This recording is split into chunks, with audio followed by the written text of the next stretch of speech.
السلام علیکم دوستوں، ہاکی سے پیار کرنے والوں۔ آج مورخہ 18 جنوری 2025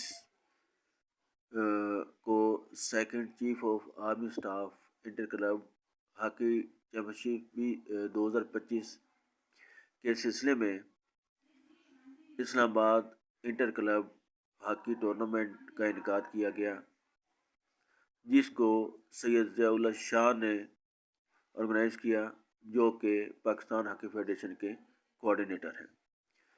ہدف ہاکی کلب اسلام آباد اور الریاض کلب اسلام آباد کے درمیان کانٹے دار مقابلہ دیکھنے کو ملا۔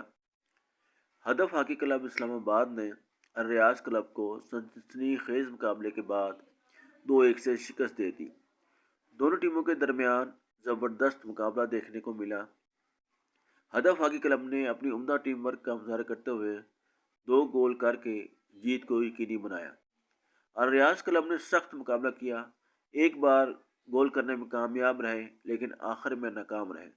یہ میچ حکمت عملی اور عزم کا شدید مظاہرہ تھا، جس میں اہداف کی ٹھوس کارکردگی نے انہیں الریاض سے آگے نکلنے کا موقع دیا۔